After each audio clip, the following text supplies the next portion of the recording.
Pues sí, acaba de tener lugar aquí en París un coloquio organizado por la Academia Francesa de la Ciencia y la Fundación La Main à la Pâte, que podríamos traducir como la mano en la masa, sobre la educación para la ciencia en un mundo en plena mutación como es el nuestro.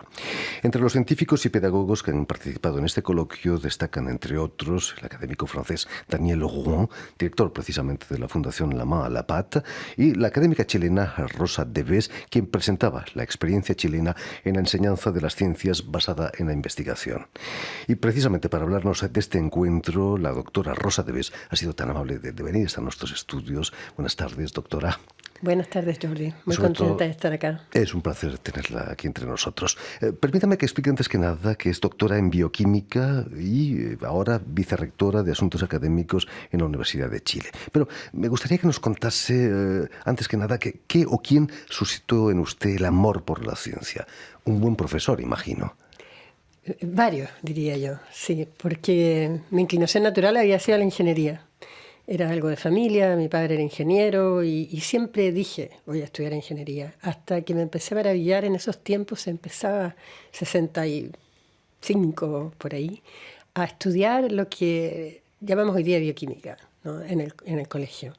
El milagro de procesos, de cómo la energía se transformaba por una planta, por ejemplo.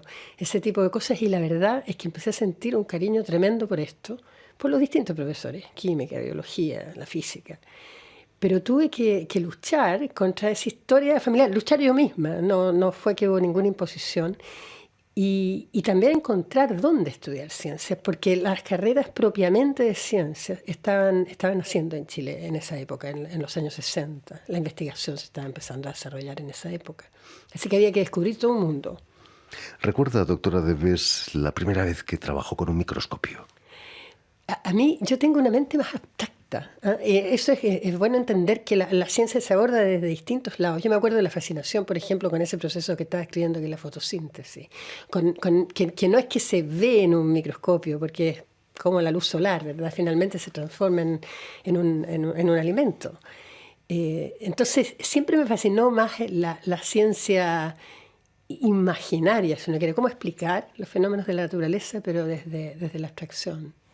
Va a especializarse en fisiología celular, un terreno apasionante sin duda, pero que conocido solamente por el público cuando salen después de un análisis de sangre, ¿no?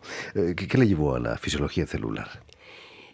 Bueno, la bioquímica es como la química y la biología intersectan para explicar los fenómenos de la vida, y finalmente lo que yo terminé trabajando es en cómo las sustancias entran y salen de las células, cómo se regula el contenido interior a través de una membrana que es muy, muy finita. Si fuera esta pieza tendría 1 centímetro o menos, y ahí hay muchos procesos que ocurren, y esos son los que yo estudiaba, cómo son los mecanismos a través de los cuales, y tiene que ver con muchas enfermedades, por ejemplo, donde ese fenómeno está alterado, tiene que ver con acción de los antidepresivos, en algún momento actúan a esos niveles. Hay muchos fenómenos que actúan ahí.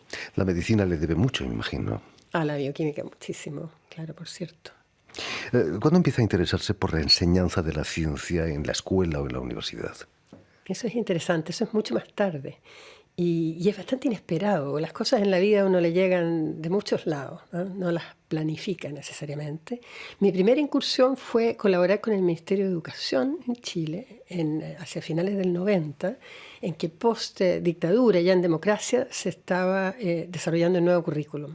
Y nos llamaron algunos científicos a colaborar en eso. Pensé que era temporal, que iba a ser una colaboración menor, era desde la universidad. Y poco a poco la educación es realmente atrapa completamente, porque es algo tan tremendamente importante. Fuimos entrando a este otro mundo que me trajo hoy día a Francia, y fue a través de las academias de ciencias, fue a través de la relación entre las academias de ciencia en el mundo que tomaron la decisión los científicos de interesarse por la educación, y interesarse por la educación a nivel más básico, en la escuela primaria, en la escuela básica, como decimos nosotros. Cuéntenos, doctora Deves, ¿con qué dificultades se enfrentan los maestros y profesores para explicar la ciencia a los niños? Una ciencia que cada día evoluciona más rápido. Claro, yo diría, el tema es la palabra explicar. ¿Qué es lo que uno quiere? Uno quiere que los niños comprendan, ¿verdad? Pero nos hemos ido dando cuenta y resulta obvio cuando uno lo piensa que los niños tienen que entender la ciencia desde la práctica científica real y que por lo tanto la ciencia deben aprenderla no de los libros, con la ayuda de los libros, por cierto, pero desde la naturaleza, igual como los científicos se hacen sus preguntas, exploran respuestas, buscan, llegan a acuerdos sobre su interpretación de los datos, las comunican. Entonces, y eso es difícil para un maestro, es difícil para cualquiera, porque es una forma de enseñar que justamente no tiene que ver con explicar, no tiene que ver con dar la respuesta lista, sino con ayudar a buscar. No basta con diseccionar un cobaya en clase. Para nada, porque tiene que haber una... Y de hecho, que bueno, cada vez menos, ¿verdad?, se hacen ese tipo de cosas, pero tiene que ver con precisamente preguntarse. El profesor también tiene que darse cuenta de algo que es muy complejo, que es cuál es la idea previa que el niño tiene. Porque los niños están en blanco, ¿no? Ellos se han dado explicaciones, muchas veces sin darse cuenta de los fenómenos que observan. Y todo esto parte porque el profesor tenga que darse cuenta primero que el niño piensa. No para juzgarlo, no para evaluarlo, sino para partir desde ahí a construir los conceptos correctos. En muchos países, tanto en Francia como en España, y imagino que también en Chile, los alumnos se dividen en científicos y en literarios. Y unos no quieren saber nada de los otros. ¿Es bueno o es malo eso? Yo creo que es malo porque muchas veces los niños no han tenido la oportunidad de darse cuenta ellos mismos, sino que hay alguien desde fuera que le ha puesto alguno de estos motes y impide desarrollo. Si nosotros pensamos en los niños, son todos curiosos. Si la ciencia nace esencialmente de una curiosidad por la naturaleza, entonces hay una disposición natural en los niños que muchas veces el sistema formal de educación, en los adultos en general, tendemos a apagar. Entonces, la tarea de la educación científica es hacer lo contrario, es alimentar esa curiosidad natural y tempranamente, porque si esperamos a la adolescencia para hacer eso, va a ser muy tarde, muchas veces ya se ha apagado. Los medios de comunicación, doctora Debes, somos en cierto modo responsables también de esta falta de interés por la ciencia. Notamos la importancia que tiene la ciencia en nuestros medios de comunicación actuales. Claro, porque todos estamos marcados por la misma historia. O sea, al final todos hemos vivido esa idea de yo no sirvo para esto, yo no sé, esto no interesa. Y lo que uno experimenta finalmente es que todos nos interesamos por las preguntas importantes. Por ejemplo, ver a los padres. En nuestro programa muchas veces invitamos a los padres, de manera que los niños les muestren sus aprendizajes. Y mostrar sus aprendizajes significa no hacer una disertación, sino invitar al papá a hacer un experimento, dejar que el papá haga la pregunta, haga las predicciones, etc. Cuando los padres ven a sus niños en esas actitudes, realmente a veces los redescubren. Es algo muy hermoso. He visto muchos padres emocionados a las lágrimas muchas veces. Finlandia, se pone a menudo como ejemplo a Finlandia, país que ha obtenido las mejores notas en las encuestas internacionales más recientes sobre los resultados escolares. ¿Cuál es el secreto de Finlandia? Yo creo que el secreto de Finlandia son posiblemente dos. Uno es que es una ciudad, es una sociedad fundada en la equidad, en el sentido más profundo de que todos deben tener las mismas oportunidades. Pero también en la determinación, no quiero usar la palabra fe, porque es la determinación y la convicción de que todos pueden aprender y de que todos pueden aprender a un cierto nivel. Por cierto, que habrá que usar o emplear distintas formas de acompañar a esos niños en el aprendizaje. Pero uno va a una escuela finlandesa y eso es lo que se da cuenta, que no hay espacio para el no aprender. En el mundo hay muchas salas de clase, desafortunadamente, las hay en mi país, donde hay chicos que están presentes, pero están ausentes. no están siendo atendidos por los profesores, han sido de alguna manera dejados de lado. Eso en Finlandia simplemente no ocurre. Y también frente a los profesores, ¿no? Nuestra sociedad necesita creer en los profesores. Y igual como se acompaña a los niños, acompañar a los profesores. ¿Es un problema económico o es un problema ideológico? Posiblemente las dos cosas. La economía resulta de la ideología, primero, ¿no? Pero, y claro, es caro educar de esa forma. Por ejemplo, me tocó ver una sala de clase en una escuela finlandesa con 6 niños y 3 profesores. Y uno dice, bueno, eso, si uno lo ve desde la eficiencia económica, no tiene ninguna. Pero detrás había la convicción que esos niños tenían el derecho a ser educados. Por lo tanto, son las dos cosas. Pero primero está esta convicción. Por ejemplo, en el caso de la ciencia, que todos los niños tienen derecho a tener una educación científica. Eso todavía no está instalado en todos lados. Piensan que es para algunos, que van a seguir carreras quizás más volcadas a la ciencia. Pero todos tienen derecho. ¿Finlandia puede ser el espejo donde se pueda mirar la educación chilena o latinoamericana, o las diferencias sociales y culturales son demasiado grandes? Yo creo que tiene que ser una meta. Tiene que ser una meta, pero tiene que ser realista, ¿eh?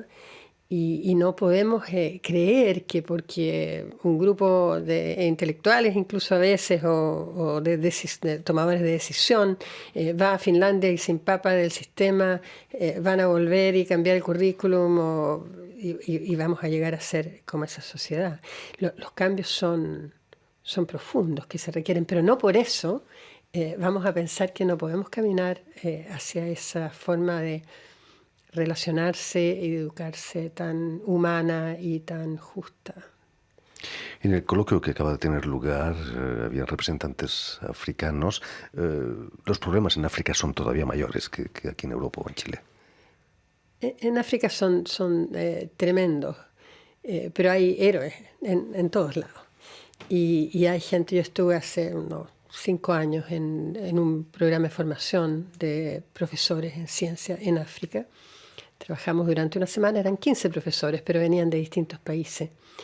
Y claro, el profesor rural de Kenia tiene 80 niños en su sala de clase. La mitad de los niños de su colegio son huérfanos. No hay sillas o mesas en su sala de clase. El mismo profesor solo tiene una silla. Pero sentados en el suelo, hacían indagación y estaban estudiando qué contenía aire y qué no. Y por lo tanto ese profesor no había abandonado, pero son problemas mayores. Pero hay, como digo, gente que lo logra. Esa es la base de su trabajo, ¿no? La enseñanza de las ciencias basada en la investigación. Eso es. Que es la enseñanza de las ciencias de la manera más fiel posible a cómo es la práctica científica. Y de manera que se aprenda no solamente el resultado, se comprenda, me gusta más esa palabra, profundamente el producto de la ciencia, el resultado de la ciencia, sino que entendamos también qué significa la ciencia, cuáles son sus límites, por ejemplo, y qué significa la ciencia también, que al final es una actividad humana, social, que las verdades científicas son temporales, que son producto de consensos y de acuerdos entre muchos.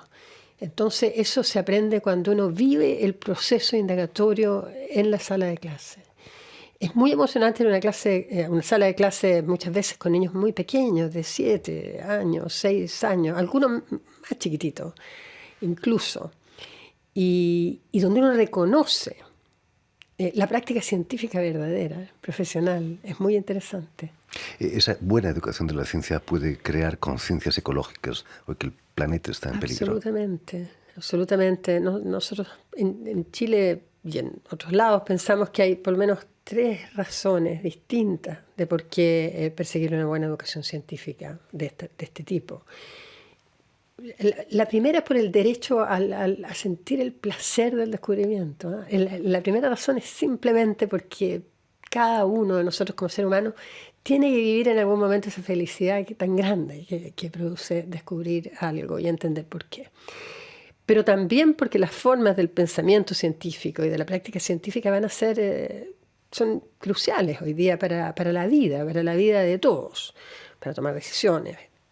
Y la tercera es la que tú mencionas, es la razón ética, del respeto por la naturaleza. La única manera de respetarla es conocerla, entenderla. Los avances de la tecnología nos llevan a milagros como llegar a aterrizar en un cometa a miles y miles de kilómetros. ¿La gente entiende eso o cree todavía en el milagro? Cada vez es más difícil. Yo creo que en cosas más simples muchas veces no. Por ejemplo, el tema de las probabilidades, la factibilidad de que ocurra o no ocurra un fenómeno, muchas veces la gente no las entiende y simplemente no sabe, por ejemplo, el riesgo que puede tener o una enfermedad o subirse a un avión. Son elementos clave, en este caso las matemáticas, que nos permiten andar por la vida y también tomar decisiones. Por lo tanto, en este mundo cada vez más tecnologizado, como decía, pero aún sin pensar en la tecnología, es clave pensar racional, basado en evidencia. Ese es el secreto de la ciencia. No está en la tecnología, sino que está en esta pieza fundamental que es la evidencia, obtenida ya sea experimentalmente o a través de un razonamiento. En fin, pues muchísimas gracias, doctora Rosa Tevez, por haber estado aquí con nosotros y que siga su labor de sembrar la semilla de la ciencia aquí en los niños para que quizás broten grandes científicos. Muchas gracias, Jordi.